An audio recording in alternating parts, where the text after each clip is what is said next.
Fala, João Pedro, tudo bem? Eu vou responder aqui então a sua dúvida, né, sobre mitose. Você me disse que com relação à mitose na célula animal, você estava dominando bastante o assunto, né, que estava tudo bem. E sua dúvida foi mais específica sobre a mitose na célula vegetal. Você disse assim, que a mitose na célula vegetal, ela era anastral, porque não tinha fibras do áster, e acêntrica, porque não tinha centríolos.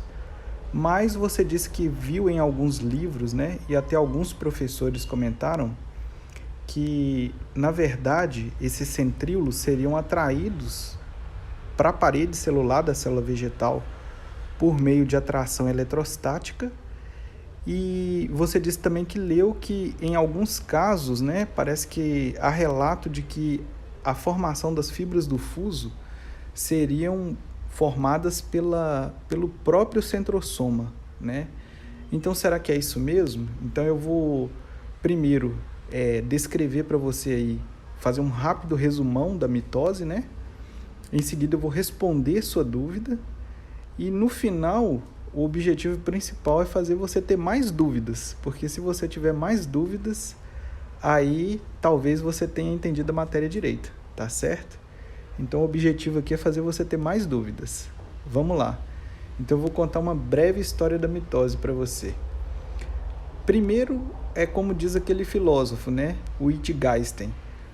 Os limites da minha linguagem são os limites do meu mundo. Então, toda vez que você estiver estudando biologia, você tem que procurar saber, ter o domínio do vocabulário, né?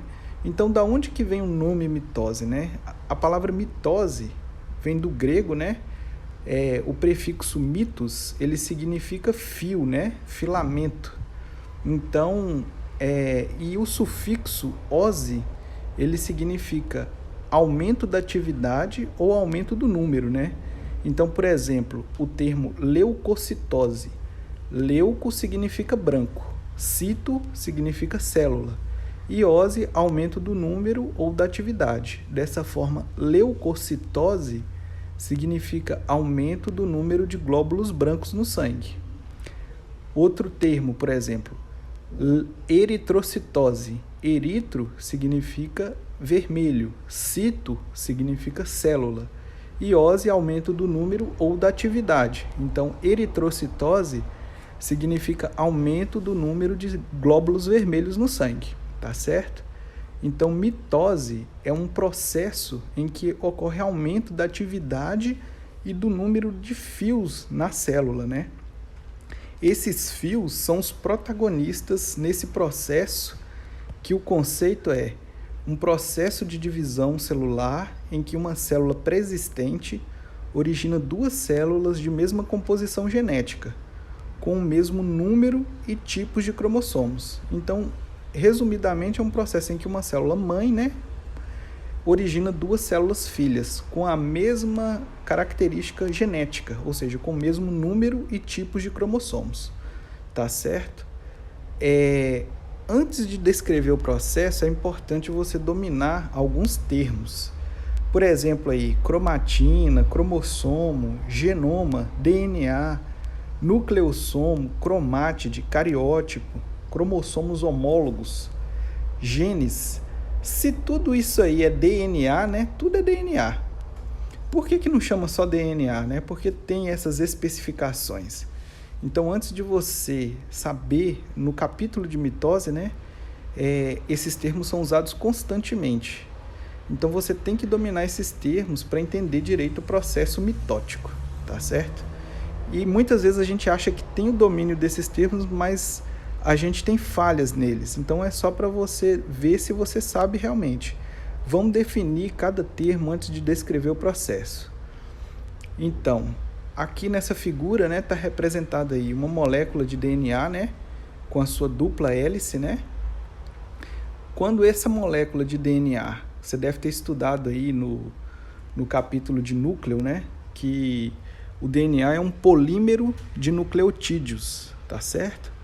E forma essa fita dupla, essa dupla hélice, que foi o modelo proposto por James Watson e Francis Crick em 1953. Quando quando essa molécula, ela se enovela em torno dessas proteínas arredondadas, que está representada aqui de vermelho, chamadas estonas, em geral ela dá 2 voltas em torno de cada estona, né? Começa o enovelamento do DNA, a espiralização do DNA. Esse processo, né, após a união do DNA com as estonas, ocorre a formação de uma estrutura chamada nucleossomo, né? Mais uma vez, núcleo significa um fenômeno nuclear, né? E somo significa corpo. Então, é um corpo no núcleo, né? Então, o que acontece? Esses nucleossomos ainda não são visíveis no microscópio comum, no microscópio óptico. Mas esses nucleossomos, eles continuam a se espiralizar e formam estruturas mais compactas, chamadas cromonemas. Esses cromonemas, então, o que significa cromonema? Cromo significa cor. E nema, se você lembra aí dos filos, né? Quando você estuda os nemateumintos, são vermes de corpo cilíndrico. Então, nema significa fio cilíndrico, né? Ou cilindro. Então, cromonema significa fio colorido, tá certo? Então, o cromonema, ele é visível já no microscópio óptico. E quando o cromonema se espiraliza ainda mais, ele alcança o grau máximo de compactação e forma os corpos coloridos, ou seja, os cromossomos. Somo significa corpo e cromo, cor. Então, os corpos coloridos são os cromossomos, tá certo? Então, esse processo aqui, você tem que dominar e cada termo também tem que estar na ponta da língua, tá certo? Então, repetindo, DNA mais estonas formam os nucleossomos. Os nucleossomos, quando se espiralizam, formam os cromonemas. E os cromonemas, quando se espiralizam, formam os cromossomos. Tá certo? Aqui tem uma figura bem bonita, então, especificando o que eu te falei. Veja aí, aqui é uma fita dupla de DNA. Quando esse DNA se espiraliza em torno das estonas, formam os nucleossomos. Quando os nucleossomos se espiralizam ainda mais, formam os cromonemas. E quando os cromonemas se espiralizam ainda mais, formam uma estrutura grande e compacta, que são os cromossomos, que está aqui representado. Tá certo?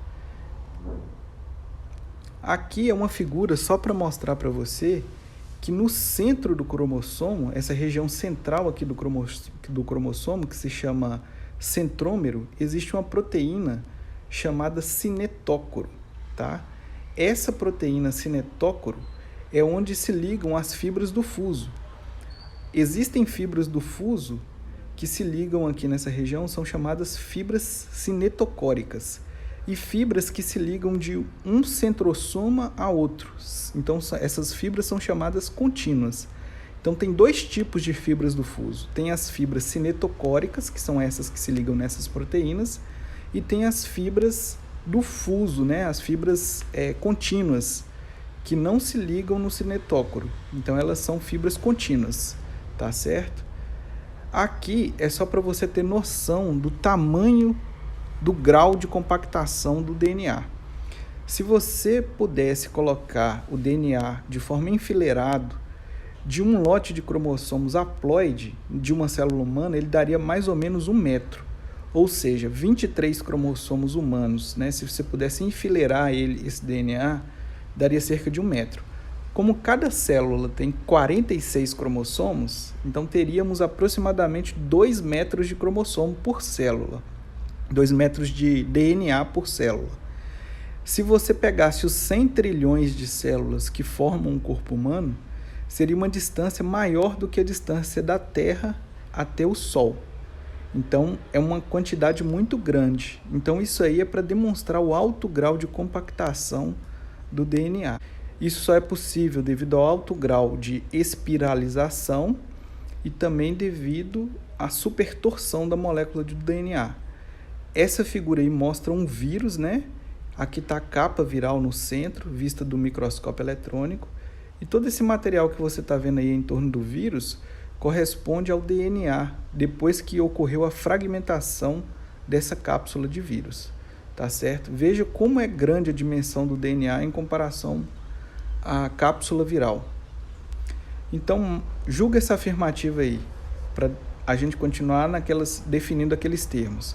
Cromossomos homólogos são aqueles que possuem os mesmos genes. O que você acha disso? Se você respondeu que é falso, você acertou, tá certo? Porque cromossomos homólogos não possuem o mesmo gene. Então, só para explicar isso aí melhor, isso tem que estar anotado aí no seu caderno, que, por exemplo, aqui tem um par de cromátides irmãs do pai, né? E tem um par de cromátides irmãs da mãe. Esse par de cromátides irmãs, esse sim, cromátides irmãs, cromossomos irmãos, são eles que se separam na mitose. Então, eles sim possuem os mesmos genes. Mas quando ocorre a procriação, né, a formação de um filho, vai herdar um cromossomo do pai, que tem, por exemplo, um gene azão, e um cromossomo da mãe, que tem um gene azim. Então, eles têm genes diferentes, são cromossomos homólogos, mas têm genes diferentes. Os cromossomos homólogos, então, não são aqueles que têm os mesmos genes. Cromossomos homólogos são aqueles que possuem os mesmos loci gênicos. Loci é o plural de locus, né? Em latim, locus é singular e loci é plural, tá certo? Então, cromossomos homólogos possuem os mesmos loci gênicos, tá bom? O que significa isso? Significa o seguinte, esses cromossomos aqui, eles estão atuando para a mesma característica. Se for para a cor dos olhos, azão representa um gene para a cor dos olhos e azinho representa um gene para a cor dos olhos também, por isso que são homólogos. Embora sejam genes diferentes, eles ocupam a mesma função e a mesma posição no cromossomo, tá certo? Então, vai predominar o gene dominante, que no caso aí é o azão, tá certo? Então, presta atenção nisso aí. Outras definições. O que é cariótipo? Cariótipo é quando você analisa os cromossomos, né, de uma célula diploide, né, 2N, em termos de número e forma. Isso é que é cariótipo. Então, por exemplo, analisando o cariótipo, você vai saber se uma pessoa tem síndrome de Down, por exemplo. Essa pessoa teria uma trissomia do cromossomo 21, tá certo? Assim como você poderia saber se essa pessoa tem uma síndrome de Turner ou uma síndrome de Klinefelter, tá certo?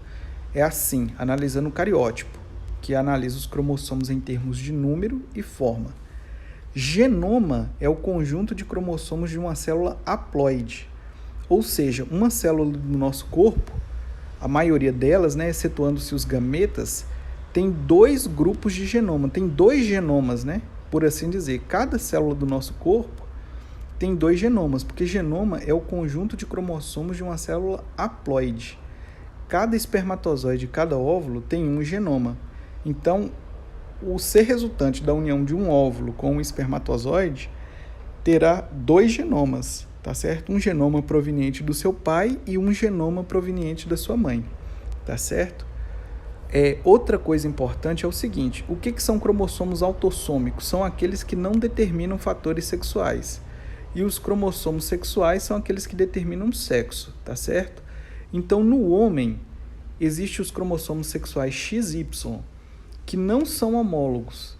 Então, o homem, ele tem um par de cromossomos não homólogos. Então, portanto, ele tem 44 cromossomos autossômicos, e esses sim são homólogos, né? Tem 22 pares de cromossomos homólogos. A mulher tem 44 cromossomos autossômicos, né? Como deveria ser, porém tem 23 pares de cromossomos homólogos, porque na mulher o par de cromossomos sexuais são homólogos também. Então a mulher tem 23 pares de cromossomos homólogos e o homem tem 22 pares de cromossomos homólogos. É uma definição muito importante.